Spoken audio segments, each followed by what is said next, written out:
नमस्कार दोस्तों, जिया डिफेंस में आपका स्वागत है। दोस्तों आज हम भारतीय वायुसेना के पुराने एंटेनोव N-32 ट्रांसपोर्ट विमान के बारे में बात करने वाले हैं। दोस्तों भारतीय वायुसेना 2030 तक N-32 रिप्लेसमेंट की इच्छुक है। जी हाँ दोस्तों, भारतीय वायुसेना इंडियन एयरफोर्स ने अपने पुराने N-32 परिवहन विमान के लिए एक उपयुक्त रिप्लेसमेंट खोजने के लिए एक मिशन शुरू किया है, क्योंकि इस बेड़े की शुरुआती सदस्य 2030-31 तक सेवा में 44 वर्ष पूरे करने वाले हैं। दोस्तों 1986 में पहली बार पेश किए गए N-32 ने दशकों तक भारतीय वायुसेना की सेवा की है, लेकिन समय बीतने और सोवियत संघ के पतन के साथ विमान की विश्वसनीयता और उपलब्धता में तेजी से समझौता हुआ। जबकि N-32 अपने मजबूत प्रदर्शन और शक्तिशाली इंजनों के लिए जाना जाता था, स्पेयर पार्ट्स की सोर्सिंग और अप्रचलन के मुद्दों को संबोधित करने की चुनौतियों ने इसकी लंबी उम्र पर असर डाला। इन चिंताओं के जवाब में विमान की संरचनात्मक अखंडता, एवियोनिक्स और संचार प्रणालियों को बढ़ाने के लिए 2009 में एक अपग्रेड पहल प्रस्तावित की गई। दोस्तों हालांकि इस मोर्चे पर प्रगति धीमी रही। केवल 46 जिनमें से 40 यूक्रेन में किए गए थे और बाकी भारत में इंडियन एयरफोर्स के कानपुर बेस में मरम्मत डिपो द्वारा किया जाना था। लेकिन क्रीमिया प्रायद्वीप पर रूस के कब्जे के बाद मॉस्को और कीव के बीच कड़वे संबंधों के कार्यक्रम रुक गया और इनके अपग्रेडेशन में देरी हुई। दोस्तों N-32 बेड़े की उम्र बढ़ने और उसमें टूट फूट बढ़ने के कारण अपग्रेड की आवश्यकता स्पष्ट हो गई। जैसे जैसे समय बीतता है, स्पेयर पार्ट्स की खरीद लगातार महंगी और चुनौतियापूर्ण होती जा रही हैं, जिससे भारतीय वायुसेना के लिए महत्वपूर्ण ऑपरेशनल बाधाएं पैदा हो रही हैं। यह ध्यान देने योग्य है कि इंडियन एयरफोर्स विश्व स्तर पर N-32 का एकमात्र प्रमुख ऑपरेटर है। दोस्तों N-32 की उल्लेखनीय ऑपरेशनल विशेषताओं में से एक इसके शक्तिशाली इंजनों द्वारा उच्च कंपन स्तर और शोर हैं। खासकर विस्तारित उड़ानों के दौरान यह शोर और कंपन लंबे मिशनों में पायलट को थकान का कारण बन सकता है, जो किसी भी संभावित रिप्लेसमेंट विमान इन मुद्दों को संबोधित करने के लिए महत्व पर प्रकाश डालता है। दोस्तों इंडियन एयरफोर्स ने पहले ही MTA विमान के लिए RFI जारी कर दिया है, जो 18 से 30 टन के पेलोड ले जा सकता है, जिसके लिए अमेरिका के लॉकहीड मार्टिन, ब्राजील के एम्ब्रेयर और यूरोप के एयरबस ने प्रतिक्रिया मिली है। समान भार वहन क्षमता वाले N-32 के बदलने के लिए अधिक एयरबस C295 खरीदने के लिए एक अलग प्रस्ताव भी मौजूद है।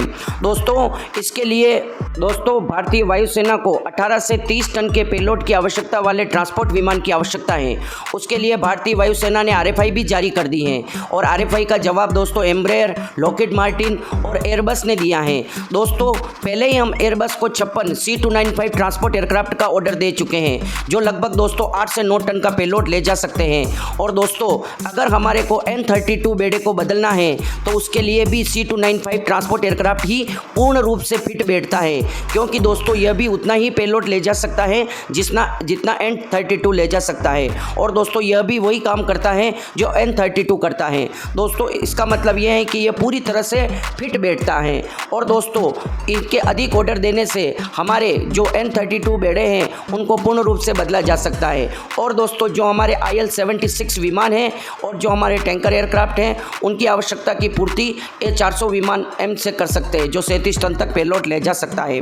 दोस्तों अब हम इसके बारे में और जानकारी देंगे आपको N-32 के बारे में। यह भारतीय वायुसेना के परिवहन बेड़े का काम का घोड़ा है, जो 100 से अधिक सेवा में है। अब 30 से 40 वर्ष पुराने हो गए हैं और उन्हें तत्काल रिप्लेसमेंट की आवश्यकता है।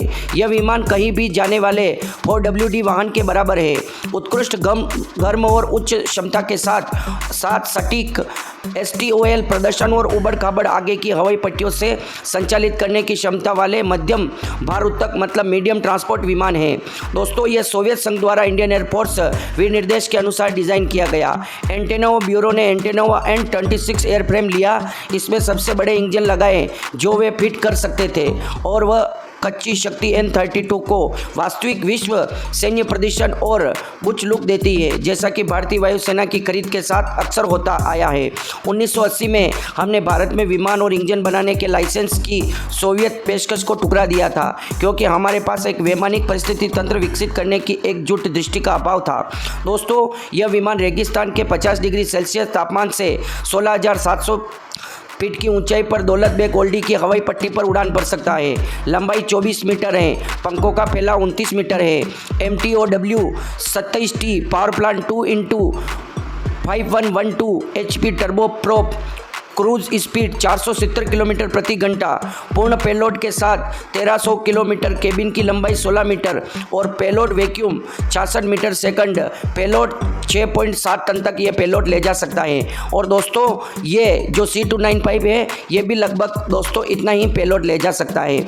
ये N32 और एवरो H748 दोनों के बहुत लंबे समय तक टिकने के बाद भारतीय वायुसेना ने अंततः एयरबस C295 को अपने नए स्ट्रेटजिक लिफ्टर के रूप में चुना है, जिसमें 56 का ऑर्डर था और 15 के लिए योजना थी। नौसेना और तटरक्षक सौभाग्य से 4 दशक देर से हम इन विमानों के निर्माण के लिए टाटा द्वारा एक नया संयंत्र स्थापित करके रणनीतिक दृष्टि प्रदर्शित कर रहे हैं। उम्मीद है कि यह संयंत्र HAL के एकाधिक के लिए निजी क्षेत्र का विकल्प बन गया है।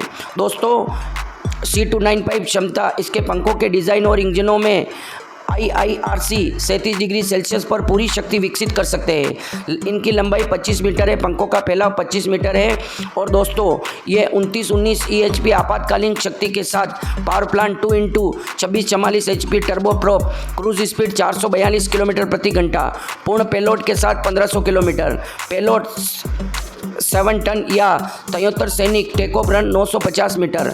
दोस्तों अब आपको पता चल गया है कि कितना C295 ट्रांसपोर्ट एयरक्राफ्ट N32 के समान है। और दोस्तों C295 एक स्मॉल ट्रांसपोर्ट एयरक्राफ्ट है। दोस्तों इसका उपयोग हमारे कोस्ट गार्ड भी इन विमानों को चुनने के लिए कह रहे हैं, भारतीय नौसेना भी और दोस्तों भारतीय वायुसेना, तीनों को C295 की आवश्यकता है। केवल अभी हमने 56 ऑर्डर दिए हैं और इन विमानों को टेक्नोलॉजी ट्रांसफ़र के साथ टाटा डिफेंस भारत में निर्माण कर रही है। यह हमारे लिए गर्व की बात है। दोस्तों अब इनके ऑर्डर को बढ़ाकर लगभग 100 ऑर्डर और C295 के केवल और केवल वायुसेना के लिए दिए जाएंगे। उसके बाद दोस्तों कोस्ट गार्ड को भी आवश्यकता है और भारतीय नौसेना को भी आवश्यकता है, क्योंकि दोस्तों ये जो स्मॉल ट्रांसपोर्ट एयरक्राफ्ट होते हैं इनको कहीं पर भी उपयोग में लिया जा सकता है। इनका अधिक से अधिक उपयोग होता है। इनका उपयोग देश के बाहर हो, सेना के अंदर हो या देश के अंदर भी किसी भी समस्या के दौरान इनका उपयोग किया जा सकता है। छोटे ट्रांसपोर्ट एयरक्राफ्ट बहुत ही ज़्यादा उपयोगी हैं भारतीय वातावरण के हिसाब से। और दोस्तों इनको छोटे से रनवे से टेक ऑफ और लैंडिंग कराया जा सकता है, चाहे टूटी फूटी रनवे हो या कच्ची हो, कहीं पर भी इसको उतारा जा सकता है। N32 में दोस्तों बहुत बड़े इंजन लगे हुए थे और भारी भरकम इंजन बहुत ही ज़्यादा आवाज़ करते थे, जिससे दोस्तों दुश्मन को आसानी से पता चल जाता है। पर जो दोस्तों C295 ट्रांसपोर्ट विमान है वो लेटेस्ट टेक्नोलॉजी का है। भारत को सारी आवश्यकताओं की पूर्ति इससे हो जाएगी। दोस्तों पूरा वीडियो आपको कैसा लगा? वीडियो अगर अच्छा लगा हो तो वीडियो को लाइक, कमेंट, शेयर और सब्सक्राइब करना ना भूलें और कमेंट बॉक्स में जय हिंद लिखकर हमारा मनोबल बढ़ाएं। जय हिंद दोस्तों।